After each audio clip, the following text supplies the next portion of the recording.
Good up. This is Channel 253.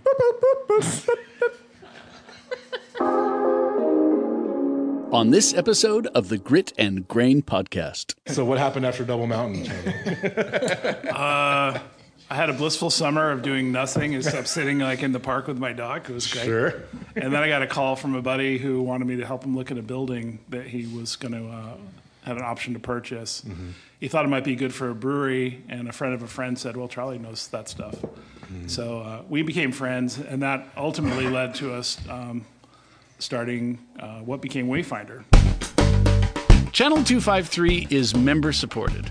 I'm producer Doug Mackey, and I hope you will show your support by going to channel253.com/membership and join. Thank you.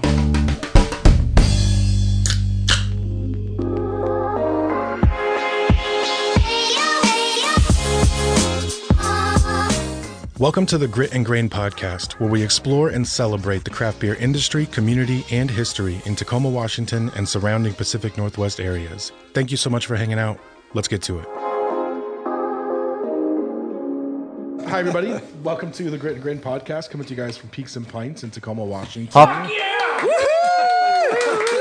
Thanks, Doug. Not even the second episode. I know. It's perfect. First funk of the podcast.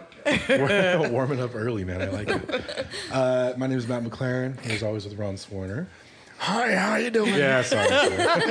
I'm recovering from a respiratory infection. I've never had one of those before. I thought I was having a fucking heart attack. Oh, no. So I'm glad you didn't. Yeah, me too. Yeah. I went to the hospital not knowing what this felt like, and they did all the EKG stuff. He's like, "You're fine. You're just like you have a respiratory infection." Yeah. And I was like, "That's terrible." And he was like, "Yeah, but it's like better than the alternative." And I was like, "That's a good point." So yeah, that's why my voice sounds hoarse. I've been coughing for the last few days. I'm not coughing anymore. I'm not contagious. I promise. It's good to have you here. Thanks, Ron. It's good to be here. Mm-hmm. And then, of course, here as always with Bethany Carlson as well. How's it going, Bethany? Good. How are you guys? Very good. Phaedra's on mic too. What's up, Phaedra? I'm just hanging out. Here I am.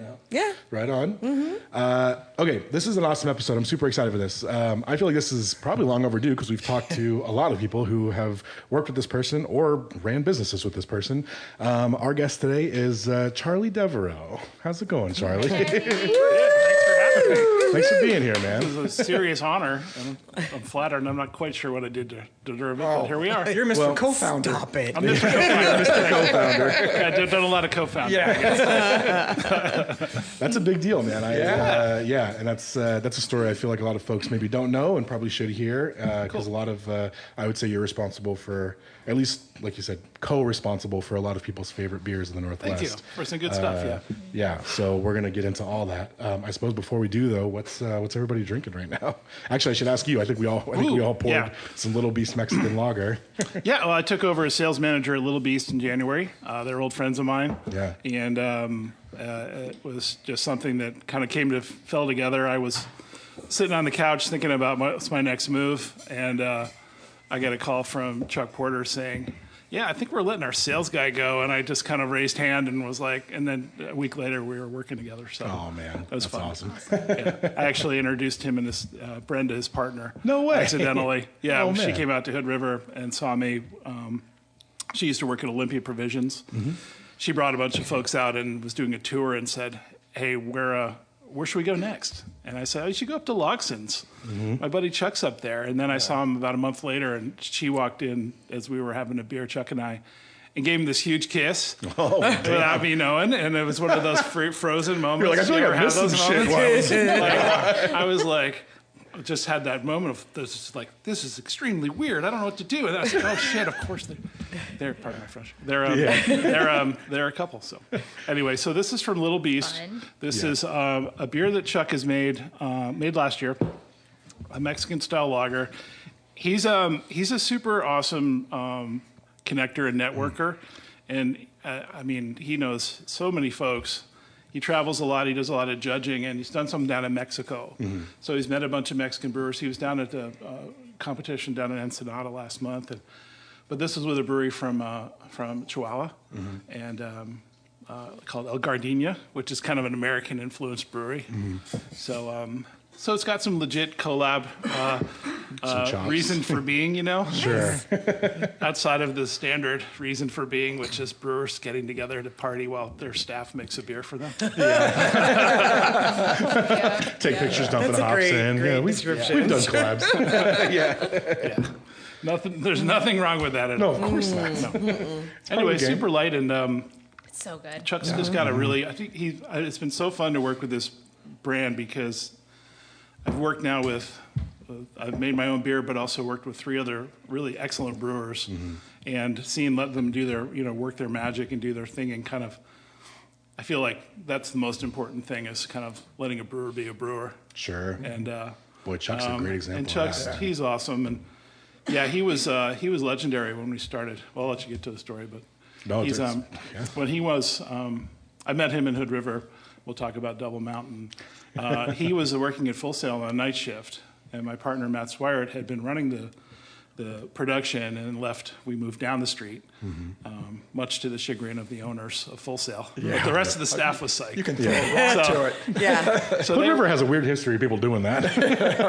Yeah. Moving down the street and opening up something. Yeah. Full Sail's a farmhouse. Yeah. completely. Brewers have come out of that place. Yeah. Oh, yeah. Yeah, there's this company down in Oregon called Tektronix, which is famous for all the people that had started every single business there. Worked at Tektronix back in the 70s, like a semiconductor company. Sure. It's kind of like that. I think everybody in the gorge who started a brewery worked at Full Sail. Yeah. Makes Doug, sense. Josh, you guys, Yeah. Kyle. Everybody. Mac and Jack's is kind of like that up here in some Yeah. ways. There's tons of great brewers who spent the first few years of their industry experience making, African Amber 24 hours a day, and now have made World Beer Cup winning beers at other breweries since leaving there. Yeah, I got my start there too, and I was going through the. I was trying to narrow down the list of fuck ups because I know we're going to Oh, we got time. categorized. There's I a love bunch that. of different lanes for that. Categorized. I like Yeah. it. Nice. A couple from there. Did you start in '92 at Full Sail? I did, yeah. I came out to Oregon in the Northwest for the first time. I grew up in New England, and I was interested in beer, but I did this trip out here for a month. I went camping and did a Knowles course up in the Pasayten Wilderness up in North Cascades, and it's my first time to the Northwest, and that was really amazing. But I also just was super impressed with the beers that I had here, and it kind of stuck with me. The first one that really caught my attention was Black Butte Porter, Oh, yeah. and which was on a guest tap at a McMenamin's, and I went back east and was like, it stuck with me, and I wasn't really doing anything important, and I'm like, I woke up one morning, came downstairs, and told my parents I was going to get an internship at a brewery. I was going to learn how to get in the beer business, the microbrewing business. Right? As you called And it in the they 90s. they just looked at me and shook their heads, and I'm like, all right, you forget you guys. I'm going to. I ended up working at Otter Creek Brewery, which started with a guy from Reed College who had bought the Widmer's original equipment and moved it to Middlebury, Vermont. Oh, wow. Wow. And I worked for free for a while for room and board. I would go up. He would brew like every other week, and I'd go up for 2 nights, and he taught me some stuff, and I'd clean kegs and dig out the mash tun, and all those things.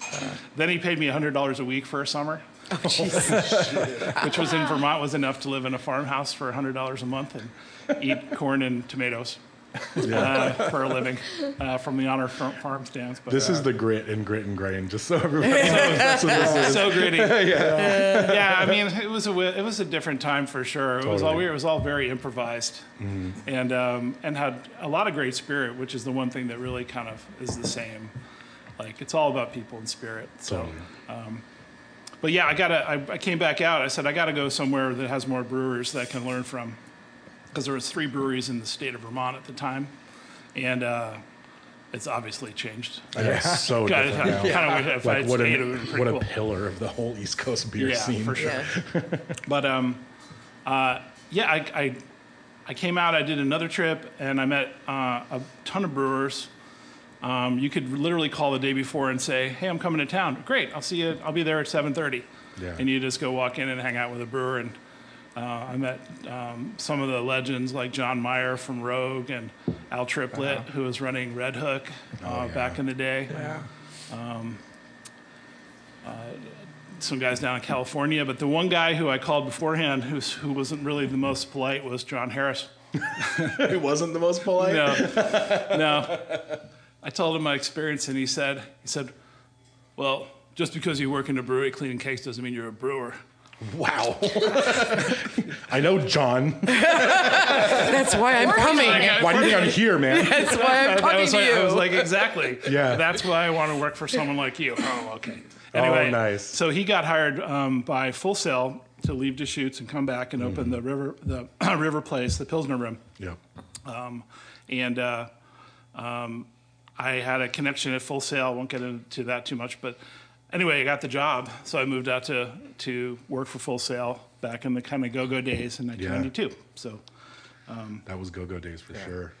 yeah, it was. We were growing so fast that we saw a lot of double-digit growth in the teens here, in the aughts, but not quite like that because everybody was like 5 different breweries in Oregon got up to 80 to 100,000 barrels, Which is in those so 5 quickly. years. Yeah, so quickly. So think of like Ninkasi or somebody that kind of was on a rocket ship. There was 5 of those of the first 8 breweries in Oregon. Right. Kind of just got huge. So Right. it was a real magnet mecca kind of situation. And it was different up here because Red Hook kind of set the tone, whereas down there, it was all guys in the homebrew club, like the Widmers, guys that started Portland Brewing, Yep. Bridgeport.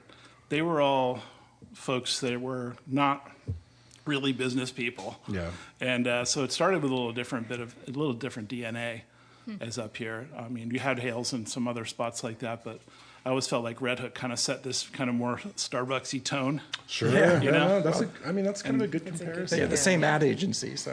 Right. That's right. Some of the same people. Yeah, exactly. That's right. Yeah. Yeah. I mean, that is like, honestly, it's a stark difference between breweries today is great brewers aren't always great business people. Usually they're using all their brain power for making great beer, and it takes a lot of extra effort for them to understand markets and marketing and things like that. I mean, most of the best brewers I know are real kind of 5-tool people. But sometimes it takes even more than 5 tools to really make it work. So That's true. if you know that reference. But So how long I were love- you at Full Sail? I was at Full Sail from 92 to 96. And then I left to another kind of on the fuck up list. I moved back. I was at that time, beer was growing so fast that you could be a 29-year-old who had worked in a brewery for a few years and then go somewhere else and say, I want to open a brewery here, which is what I did. And but by 2 or 3 years later, everything had really toned down. The market kind of had a huge shakeout and consolidation. So, taking the money from family, they call it, you ever heard the term the 3 Fs? Family, friends, and fools. Fools, yeah. Kind of typical brewery financing. So I did that. And but then my wife and I, who I met out here, we decided to move back to start a family. And I went back to school and I tried to go legit, as I said, to get a real job, and that lasted a little while. Is that when you got your MBA? Yeah. I went to Portland State at night, and I worked at a business newspaper during the day. And I think I had a couple suits. Real grown up. Different time. We also had a kid, bought our first house, and all that jazz. And all my classmates, when I was at business school, were like, "Well, when are you going to open a brewery?" And I'm like, it just isn't really exciting right now. And then I think it was in 2004, I was reading the Willamette Week, our daily, our weekly rag, and they had a list of the 10 newest, best brew pubs in town, because things were still happening. It was kind of like now where equipment got really cheap. Like it became actually, some of the barriers to entry kind of went down. And I noticed that I think 6 or 8 of the 10, their best-selling beer was IPA. And I remember just being kind of stunned. I just realized I had kind of fallen out of the thread of what was going on. And lo and behold, that was really the beginning in my mind of what we're all doing now. Was IPA was kind of a brewer's beer. It was a thing that we as brewers always loved to make, and the marketing team would say, we can't afford to make that beer because we can't charge more at the grocery store. And so it just never happened. And I think the brew pub thing is where it really kind of took off, at least where we were. Sure. And that led to a lot of breweries that would kind of focus on the brew pub, but then sell beer to a distributor when they had it. Right. And that was really a big model for a long time. So It's such a I love that model. I work for a small distributor, and that's like my ideal brewery situation. Is like you're selling 80 to 90% of your beer in your tap room, and that's great for you. You're like making the most money doing that. Whatever you have left, I will put into really great bottle shops and businesses up and down the I-5 corridor, basically.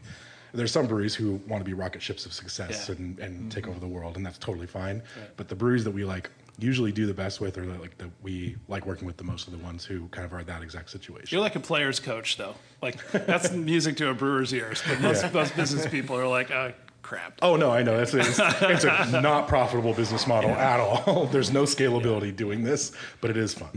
As long as we can do it. That was one of the things. So that led to me starting Double Mountain with my friend Matt Swire, who I worked at. He was night shift and I was day shift at Full Sail. We were both two kids from the East Coast. Had a lot of local guys. They had this interesting way of building a team. They had a bunch of folks that had never worked in breweries before, but were super hard workers. And then they had a bunch of guys that had kind of dabbled in brewing schools and stuff. This is before, brewing, going to OSU or whatever it was. Or Davis was a thing, but it wasn't really well developed yet. Right. So they would mix this all together, and we were the two East Coast guys living in Hood River, dealing with awesome dudes who were from Boardman and Hermiston, who had grown up working on, as kids driving, combines and stuff, and just were awesome workers. But so he would come on. He'd be coming on when I was leaving the day, and we'd kind of see each other in passing as we were changing in the locker room, and we got to be friends because I started thinking about what kind of earworm I could plant into him. Yeah. So I would just walk up and start reciting the lyrics to Dancing Queen. See you later. And then so we have this kind of long bond from way back when. And sure. He wanted to leave Full Sail, and I'm like, ultimately it was, you're a great brewer, you should start a brewery, but you can't do it alone. How about I get back in it? And so that's how it came. That's how Double Mountain happened. So you were the business side, and he was the brewing side. No, I was really more the marketing side. Okay. Matt's a really good. He's actually a literal rocket scientist. He went to Purdue and was an engineer, and his first job was for McDonnell Douglas, working in St. Louis making rockets. Jeez. So when you talk about people being smart people being a rocket scientist. That's him. It's total rocket scientist. That's insane. He then left and ran a Hansom cab in San Francisco for 3 years after that. He decided he didn't want to be part of the machine. Sure. So he's just one of those dudes who just he's a pilot. He's just got tons of skills, and he's really, really good at business. And, sure.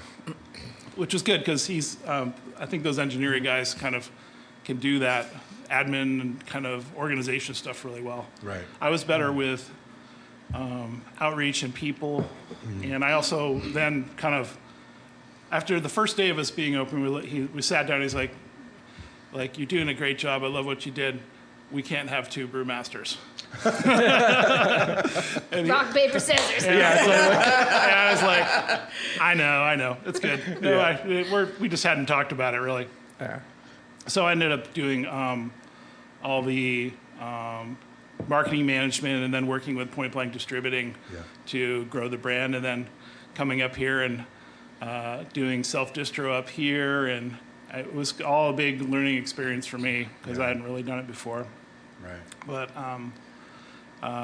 it also was fun. It was a really fun time, and as you guys know, the other thing that persists is just fun people. Fun people everywhere. Yeah. I think we undervalue it sometimes, but for me, it's one of the main reasons I'm in the business to begin with. I couldn't imagine not being with fun people. And you have fun adventures and you do fun stuff, and it's business and all that jazz. But for me, Tacoma is a really fun place because every time I've been here, it's been to have fun at an event or to just kind of see beer bar people and Right. Who are enthusiastic about work you've done. And absolutely. That's like, yeah. It's just it's really it's gratifying. It's fun and then when we get people together up here, just seems like getting kind of going in a different direction, but Tacoma's just got so much going for it in terms of the vibe to me. Yeah? And it really does. I mean, it's always been one of my favorite spots, just because every time I come up here, it's kind of just people are real, and there's definitely a lot of camaraderie in the industry here. Totally. And my experience was kind of small, but it was places like the Red Hot and Parkway. Yeah. And seeing them kind of hang out and do everything together was really kind of like, this is fantastic. So It is very high tides for most of the industry here. And honestly, I mean, it's so central that like a lot of industry reps end up just being based kind of in this area. And, we all see each other when we do our buyer meetings on Mondays at the top or whatever we're doing. And so there is like, you kind of just build this community, and it rarely feels like you're actually competing with people who are selling beers that, you're also trying to sell or stuff like that, which is nice. It's like, I don't know how much that exists in other places, but it does feel like you feel the camaraderie every day you work here. I think it has something to do with the Northwest character, though, too. Yeah. I don't think it's a surprise that it's happened here in that way. Sure. What rocket scientist came up with the pizza recipe at Double Mountain? Because that truffle is the best thing I've ever tasted. Question. Yeah, I mean, of all the beer-related things I've done that I'm most proud of, that's probably it. Yep. That was you. Yeah, I grew up in Connecticut. I grew up halfway between New York and New Haven, kind of in a pizza belt, that is now pretty well known. Wherever you grow up, you just take it for granted. But when I got older, I started to realize that people would drive a couple hours to go to New Haven to eat pizza. And so, what's this about? And anyway, when Pizza Shoals in Portland opened up, I don't know if you're familiar with the Pizza Shoals, but they're consistently top 10 in the country.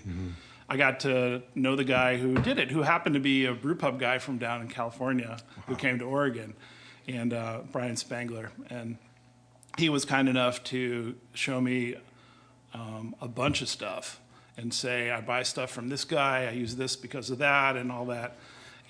But I've been making pizza at home for years and just kind of decided to get serious about figuring out dough. And we had a huge stroke of luck because the guy who we hired as our opening manager at Double Mountain owned a bagel shop in town with a giant mixer. And he's like, I can make your dough. And so I came up with a recipe, but his brother basically made our dough 3 days a week. And it's kind of the lifeblood of any pizzeria. What's your dough deal, dude? What you put on it is whatever. That's a great beer name. What is your dough deal? So we were super lucky with that. And also living in Portland, I would bring stuff out. I would go to a butcher shop and bring 50 pounds of raw sausage out to put on the pizza, and we'd buy bread there and stuff. So there were certain advantages because Hood River is a pretty small town. It's gotten a lot bigger. But even any small town, that can be the hardest thing, is to get that kind of stuff. And I saw a pizza oven on a book called American Pie that this guy Peter Reinhardt, who is a guru in that business, had written about. He did the first book that I know of where he went around the country just checking out all the pizza, and he talked about different places and different stuff. And it was a place in San Francisco that had this tiny little oven, and I saw it online, and I was like, it was $3,000. I was like, we can afford that one. I saw it in this book. I was like, that's stupid kind of thing. But it turned out that it worked, and it was really, really hot, so we could make New Haven style pizza, which is kind of hot oven and kind of built around superficial char. To a otherwise New York style pizza. Well done cheese. Well done, and so that's me. I didn't really run the kitchen. We had guys there that I kind of oversaw, but I spent a lot of time there making sure it was going. It just doing sales. It was impossible to do both, really. Running a kitchen is one of more time-consuming things he can do. It's pretty immersive. And I didn't really. We had guys that were much One better head at that than brewer, me. one kitchen manager. Oh yeah. No, guys that can do that, and I don't know, it's a lot of stuff. So anyway, yeah, that's the story there. Well, shoot. We actually have some cork and cage bottles to try to break into. So we're going to take a super quick break, and we'll be right back. So stick around. Hello, this is Eric Hanberg, host of Citizen Tacoma and a co-founder of Channel 253. And this is Doug Mackey, the sound producer and also a co-founder of Channel 253 and host of Off the Record. Channel 253 is about Tacoma and things that are interesting to Tacomans, and we are here for you, our local residents, to tell you what's happening in your community with food, elected officials, politics, all sorts of other things. Beer, for heaven's sakes. And what say you gals may be on again, too. You never know. So we are asking for your support to keep the microphones going. $4 a month or $40 a year helps us with a membership. You can go to channel253.com/membership to find out more. And if you're a member already, thank you. Awesome. Welcome back, everybody. Thanks for hanging out during the break. As always, a shout out to Doug Mackey, our wonderful producer. Thanks, Doug. Thank you so much, Doug. Thank you so much, Doug. So enthusiastic. Please do go check out Channel 253. It's absolutely fantastic, and it's a great way to stay connected to Tacoma. If you're not familiar enough and you want to know why we're gushing about it for the first half of this episode, that's a great place to start. Learning more about this community. It's fantastic. Thank you to Chris for putting us on video every single week. Yeah, Chris. Thanks, Chris. If you guys haven't yet, go to YouTube and find Great and Great Podcast. You can find all of our videos. And you can pretend that you're sitting at the bar or at the table drinking with us. And that's the best part. Speaking of drinking, we all have fresh beers in front of us, and they're all awesome. There's a lot. Yeah. So we have some farmhouse stuff in front of us. We talked a little bit about Little Beast in the first half, and this is like when I think of Little Beast, this is what I think of is this work right here. Yeah. I've got Tarweedale in front of me, and then we've also got Dream State, which is going around. Both absolutely world class. Yeah, it is. I saw that. World class cork and cage bottles. Where does the name Best come from on this tart meat? Oh my God! I can't believe you hit me with a question I don't know the answer to. Is it somebody? I believe it's. We don't know. I believe it's Beast in Flemish. Oh. Oh, that makes sense. I just made that up. It sounded so good. Worked for me. I was like, got it. Yep. It's really good though, and there's a little chamomile in it. You said? Yeah. It's not it's a mixed culture beer, but it's kind of more. Chuck had a basement laboratory when he was in Hood River before he started Logson's, and then at Logson, Dave Logston was the yeast master of the country, basically. So they had just so many different strains that they would isolate, and then just do trials side by side. Mm-hmm. And so Chuck has a really awesome handle on the ones he likes and the ones he thinks are pleasing. So it's Belgian strain, but it's then soured with lactobacillus. So that was a crazy old system they had at Logston. That brew house. Yeah, Dave is a real Renaissance man. Yeah. He was actually the original brewmaster at Full Sail, and how did I know that? For about 6 to 9 months, and then his wife got pregnant with triplets, and he had the yeast business going, so he had to make a choice, and he chose to do the yeast business. Why yeast labs? So there was a varmint gun right next to the brew house because they had. They would varmint gun. Yeah, like a pellet it was just gun? leaning against the wall, and they would go out and shoot them because they would come into the brew house. Farmhouse, man. Yeah, there was cows and everything.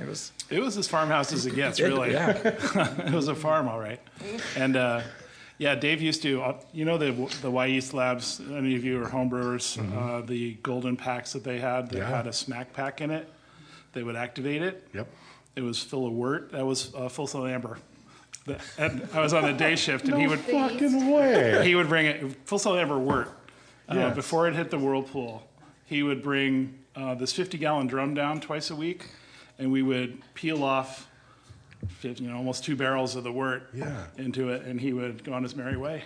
And he'd put a few drops in every one of those things. And you smack it and you activate it, and yeah, that's insane. Yeah, we were it was kind of one of those secrets that we're proud of. So Sure. That's wild. There's a couple home brewers in the room right now. Yeah. What the fuck? That's insane. Back in the day. Cool. Ron, what is this big dark beer we have in front of us, It man? is a collaboration with American Solera and Evil Twin. It's a barley wine aged 48 months in rum barrels. Holy cow. How many months? 48. Very special old Yeppy. And Yeppy's the first name of one of the twin that owns Evil Twin. Yeah. Oh, that's Goodness. delicious. That's delicious. Crazy. Good. Yeah, that's lovely. From me. Holy cow. Thank you for sharing that. Yeah, shoot. I know Ron kind of joked around that we were stuck on Double Mountain, but there is so Okay. much story there. There is. Yeah, what's Yeah, next? where What's were we? next? Yeah, right? I think we're off to Wayfinder. Yeah. Yeah, it does. I think we might be off to Wayfinder time now. Yeah. Great. So what happened after Double Mountain, Charlie? I had a blissful summer of doing nothing except sitting like in the park with my dog. It was great. Sure. And then I got a call from a buddy who wanted me to help him look at a building that he was going to have an option to purchase. He thought it might be good for a brewery, and a friend of a friend said, well, Charlie knows that stuff. So we became friends, and that ultimately led to us starting what became Wayfinder. It was a long process. That was summer of 2014. Wow. Took us over 2 years to get it together. Yeah, that was, it kind of came out of, I started to kind of have some theories about why things had happened and what might be happening. Yeah. And I really had a lot of faith in brewers' ability to even to lead the market. Sure. At least to kind of lead people to the market. And I had this feeling that IPA was great and all that, but all our breweries were kind of, in our experience, were built around making ales. Yep. In the Northwest in particular. Yep. And Chuck and Ed had started, and Will was, there had been other lager breweries, but that was really the touchstone. Everybody knew it. Everybody still And knows it. everybody Yeah, still right. knows it. Yeah. But at about that time, other things happened too. Like Siebel started their program where they started doing half the time in Munich. That's right. So all those brewers got to see all of that, and you could just kind of feel it. The brewers wanted to make lagers, at least as kind of a part of what they're doing, or an equal part, because at that point lagers were like the thing you made a couple times here and there, and In the summer. were kind of a bit of an afterthought, right? Yeah, totally. Or you couldn't make it in the summer because your tanks were too full. Yeah. Because your breweries weren't planned around them. Yep. So I just realized that I was liking them more and more too, and I didn't really feel like we had enough here that was at that kind of quality. At least that's what I thought, but I hadn't really been to try it. So I did one of the splurges I did was I spent a couple weeks. I went to Munich in February and Pilsen and around for the first time and solo. So I got to kind of like completely dork out. Sure, Just like really literally focus, sitting in too. bars and watching what they were doing. Yeah. And trying all the beers, and came back with just a really profound appreciation for how Germans made, and Czechs and Austrians make killer beer. And that led to saying, okay, we can do, I don't really want to do the Oompa thing. Sorry, Oompa was great, but for me, it wasn't what I wanted it to be. My thought was like we just needed to kind of get away from that, and let's make lager be something that's approached in the same way by us as ales are. Right. The money-wise, it kind of works out. The reason why most breweries wouldn't do a lot of lagers because it was taking up tank space, which is money in real estate. But typically, the grain bill, hop bill are quite a bit less, and so it kind of all works out Right. if you've planned for it. If you built around it, yep. Right. So that was kind of the premise of the whole thing, and got going on it, and we found a building owner that wanted to do it with us, and kind of it turned into a massive project. But the key was trying to find a lager brewer who could actually make great lager beer. And I was friends with the guys at the Pine Box, and Ian Roberts called me one day and said, hey, I heard you want to do lagers. Do you know who Kevin Davey is? I was like, I think I've heard that name before. And he's like, well, you should give him a buzz, because he's at Gordon Biersch. He's won a bunch of medals, but I think he's done with being there. Yeah. And then I remembered that I had done a promo at the Green Frog in Bellingham that kind of was one of those promos that you kind of hazy memories. And mostly because this guy comes up and says, hey, I'm Kevin. I work at Chuck and Nut. You want to go get a beer and check out my brewery? This is like at 9 or 10 o'clock on a Tuesday. Sure. And we spent the next 4 or 5 hours just tooling around Bellingham. And then I got up the next morning feeling horrible and drove all the way back to Portland. So the whole thing was kind of one of those hazy bad ones. Then I was like, oh yeah, I know that guy. Yeah. And so called him up and ended up getting Kevin. It turned out that the timing was right. He grew up in Tualatin outside of Portland. He's a Portland kid. So he had kind of done all he could at Gordon Biersch, the one that was at Westlake. Yeah. And he was just ready to go. So he hopped on the thing early. He had to wait around for us to get it together. Oh, really? Which was rough. But he and his wife moved down to Portland, and that's how that got together. Yeah. And Kevin is a guy who I think most of the folks who might have any interest in listening to this podcast know of, or they probably do know about. Or yeah. And extremely talented brewer.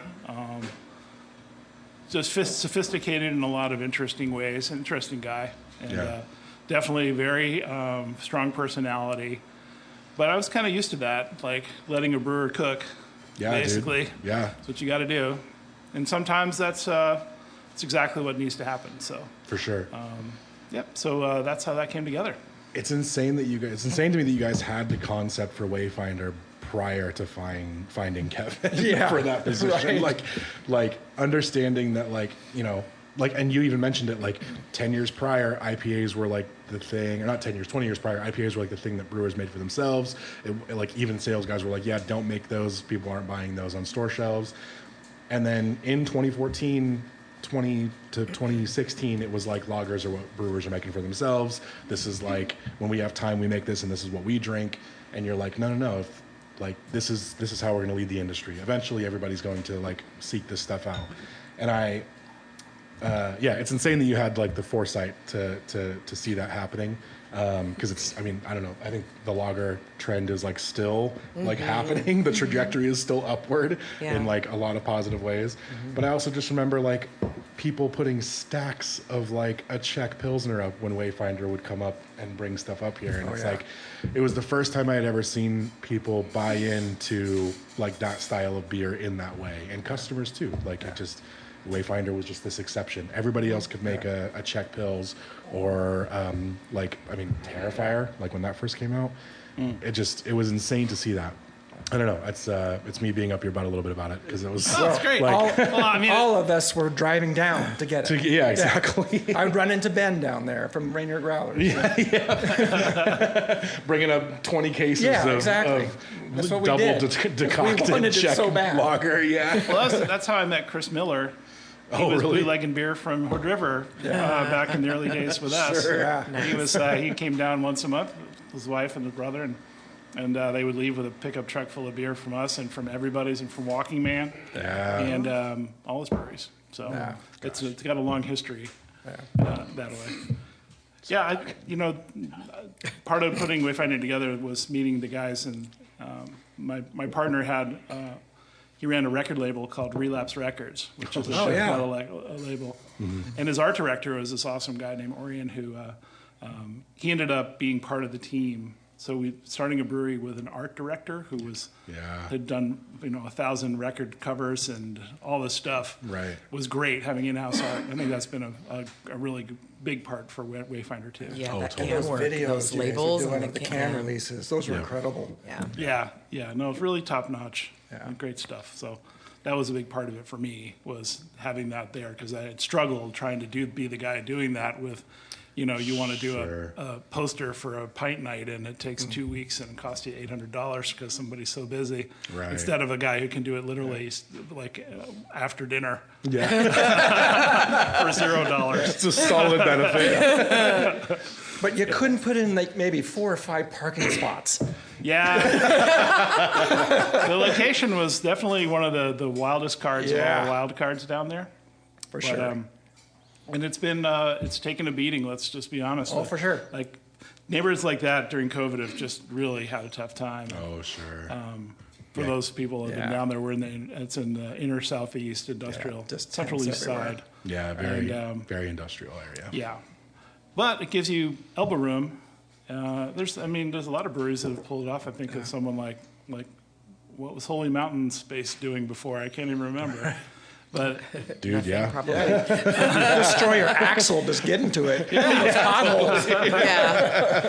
yeah, so I'm not. And I mean, a lot of breweries the best breweries opened up in light industrial parks. So Totally. you know, a lot of weird spots, but being down there was a decision for sure. Yeah. And you made it pretty with that deck, too. Yeah, I kind of also like the fact that we had Devil Mountain. One of the things we dealt with is as the town started to grow up, condos started to pop up, and then all of a sudden we started getting noise complaints because someone bought an expensive getaway condo that had a view of the brewery, and we had live bands 3 nights a week. And Bitch, we were here first. That's right. so that was kind of part of the downtown. math. Like find a place that's in an industrial zone might be a good thing. Oh, that's Same in Portland. Tons of small places they have get noise complaints all the time Yeah. at 10:01. Yeah, Jesus, of challenge. course. Yeah. Like the first time I had a friend who introduced me to Wayfinder. We were visiting down in Portland, and he's from there, but was tuned into beer pretty well. And even the first time we went down there, I was like, "Where the fuck are you taking me, man? Like this feels kind of deep." And he was like, "No, just trust me." And then you pull up, and it's gorgeous, and you walk up this like wood ramp onto this deck with all this fire, and it's like, it's beautiful. And then you have like the great food and like, the best food. lockers. He actually, my friend Tim, who introduced me to Wayfinder, was also the person who introduced me to Little Beast. In fact, he's got a good track record with your breweries in particular. Tim. Awesome. I love that outside grass area during the summer at Little Beast. Oh, Yeah. Yeah. It's really nice. That was owned by the guys at Lompoc Brewery, Jerry no Fechter. way. Oh, And I remember that. one of the things about every business has different kind of attitudes and stories. Like Wayfinder was this giant production. Little Beast opened in a brewery that had just gone under in Beaverton, and they made beer there. And then another brewery went under in Clackamas, totally across town, and Chuck bought that, and that's where the brewery is. And then the Hedge House, which had been the Lompoc's pub, it went under. And so just Supreme Ambulance chasing. Wow. And now just the perfect kind of space for a really kind of a bespoke type of brewery. It really fits. If anybody who's not been there, it's a 100-year-old house that's about 800 square feet with a big outdoor space. So Yeah, it's really cool. That's so cool. Very farmhousey. Yeah. Speaking of which, can I have some of that Dream State, please? Yeah. Oh, the Dream State. I know. It's like, what do I drink next? I The don't blackberry know. lemon sour is so good. Yeah, that I'm so glad we started this Is it electric podcast so we can or drink so something? well. I know. I know, goodness. Electric midnight. That's what it is. That's delicious. Spoiled. Yeah, I can't It sounds like you may. Yep, absolutely. It sounds like you may have a long list of fuck up stories. I wonder if we should start a minute early.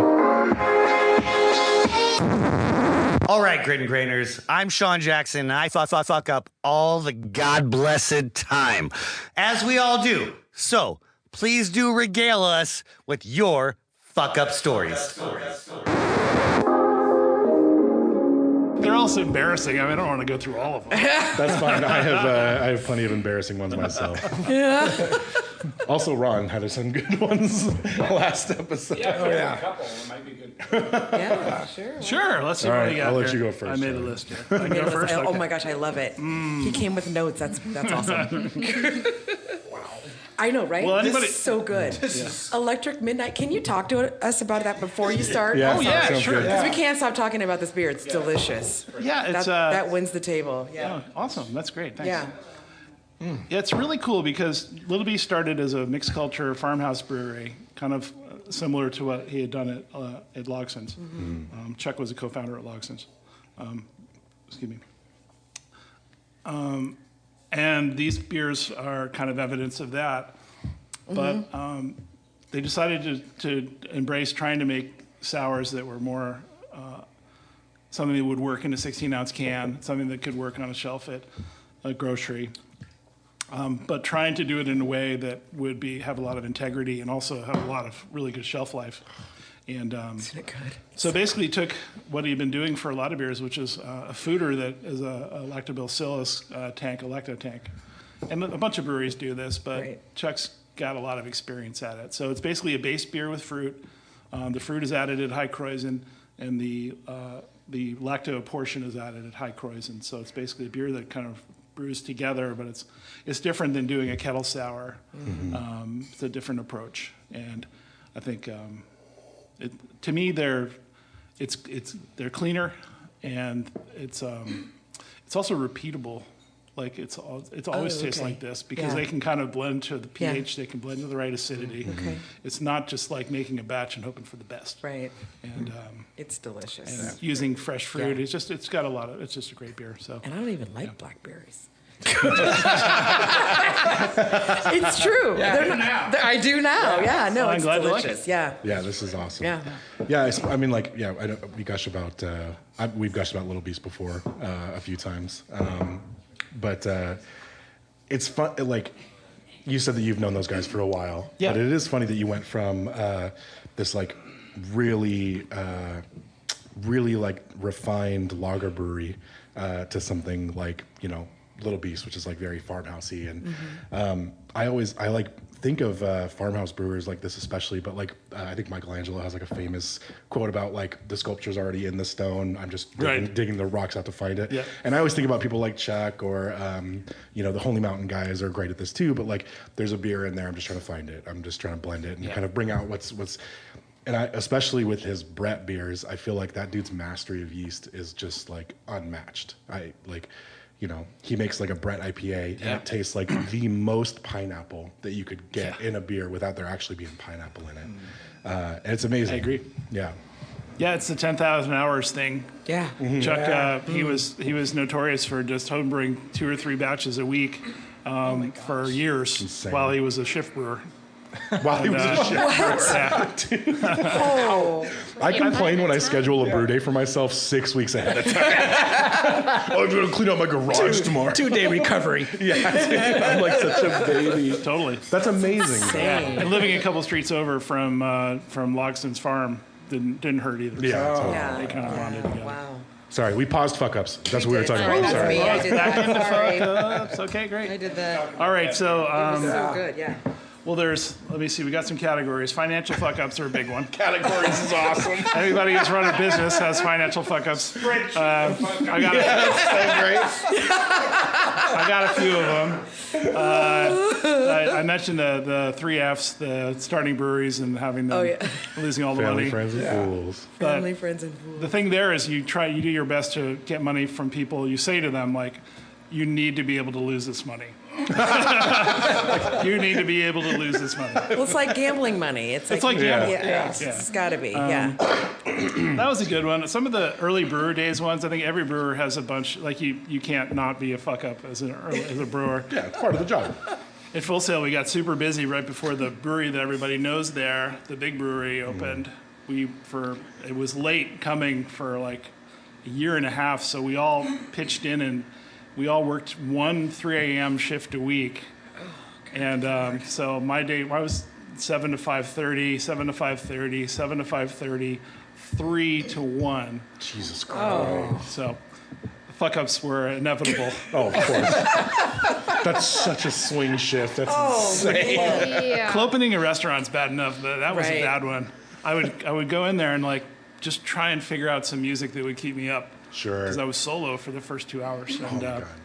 but it wasn't solo, that too. was bad. It was by lunchtime at the end of the week that's where everything would always go array. So, yeah.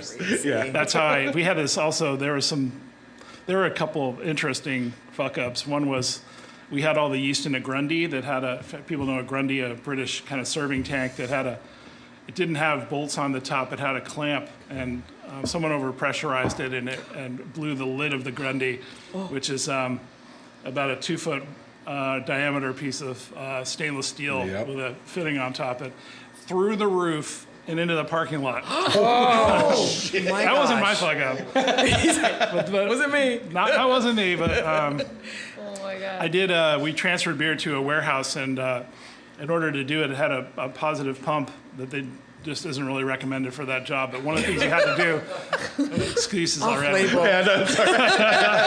One of the things you had to do is you had to create a vent line back to the tank. So you basically are creating all the CO2 is coming back while the beer is going that way. And if you don't do that, then you do what I did, which was you suck a tank. Implode And it. She's like, oh, no, you do not. I think, yeah. We had a term for it. We called those CLMs, which was career limiting moves. Yeah. Also a great beer name. I know, right? I thought of that one. I'm writing all these down. I know. I need to start a list. So it did implode?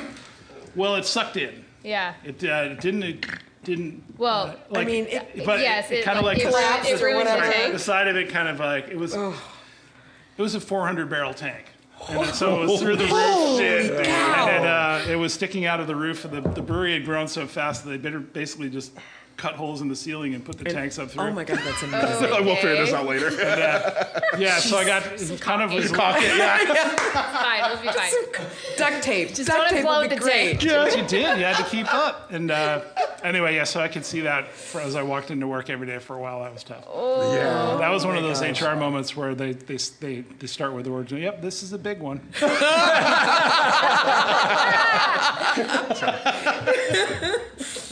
I'd like to think that everybody has one of those, but that was a pretty big one. That's a pretty big one. Okay, the other category I had was I love it. I love it. that time I was so drunk. That, Perfect. I love it. how drunk were you? How are you? Match game. The best one that I can remember was, some of them are just either horrible, you don't want to talk about, but this one was funny because it happened in Tacoma. Oh, perfect. Yay! Perfect. So where were you? We had a Oregon Brewers night at the Parkway. Nice. And I think we were going to Frisco Freeze, if I remember right. Well, of course. That's required. As you do. Yeah. As you do. Absolutely. Right. Yeah. And does anybody remember Aloha Cab? Yes, I do. Yeah. You do? Yeah. Yeah. Aloha Cab had a Hawaiian guy was a driver, and you would get in the cab, and it had lights around it. Oh my God. And, totally. And then he would give you a book of songs, and he'd give you a microphone. That's what I. and Yeah. you, The and you would music. do- There was and you would do music karaoke. involved. Yeah. And I'm a horrible singer. And my fuck up was I let my buddy film me singing like Under My Thumb and Space Oddity or something. Mashup. Did he post it to the internet? Yeah. Where is that? That was my Yeah. Where is that yeah, video? it was blackmail. So yeah. he had something over. That guy's lost like for the 6 naked months. Yeah, so that was a fuck up. Things you do when you're drunk. But Under a thumb and above the earth. I remember being really into it. Yeah. I was really into it. But yeah. Was that a place? Aloha what? Sorry. It was a Oh, cab. I'm sorry. Yeah. It was a cab. So It's a cab. You call this cab. You call a and cab. You get it, and he would give you. It was Pre-Uber. a karaoke cab. So he would. Basically, That's what yeah. I thought I heard you say. Yeah, he had a but- karaoke set up. He'd give you a mic, and you'd be in the back of the cab, and he'd be cackling in the front. You'd play the song, Entertainment. and yeah, you'd sing. It was like we were in the cab for like 7 minutes. Oh, But it was a highlight, That's a memorable funny. highlight. Yeah, that's the video. Dude should have made a TikTok page. I know, right? Would have been This is a billionaire. so long Right? before TikTok. Yeah. All right, Grit and Grainers, email us at cheers@gritandgrainpodcast.com with your comments, opinions, and postcards from German Beer Day in Munich, April 23rd. And please smuggle some back because of the tariffs. We read and drink everything we receive, and we try to respond as fast as we can. If not online, then on air. You can subscribe to Grit and Grain on YouTube, Apple Music, Spotify, Google Play, iHeartRadio, and Stitcher. And please leave us a review. Also, check us out on Channel 253 and gritandgrainpodcast.com. Be sure to follow us on Facebook, Instagram, and YouTube for episode notes, beer news, and our attentions. Everybody loves something. Gratitude abounds. I hereby resolve to wallow and soak in the sheer joy that others pump out towards the things they love and celebrate, even if there's something I find ridiculous or annoying or what the fuck.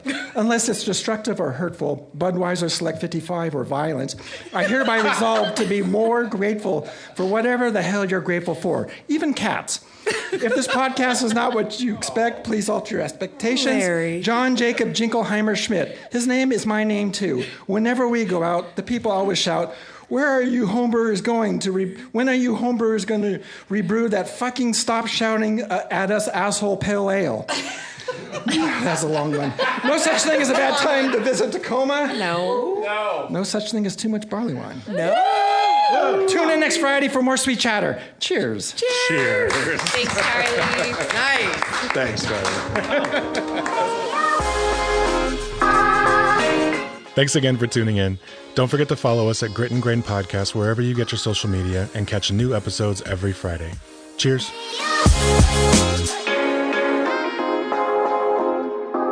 Get up. Channel 253 is member supported. I'm producer Doug Mackey, and I hope you will show your support by going to channel253.com/membership and join. Thank you. Grit and Grain is part of the Channel 253 podcast network. Check out our other shows: Nerd Farmer, Move to Tacoma, Interchangeable White Ladies, What Say You, Citizen Tacoma, and Kitchen 253. This is Channel 253.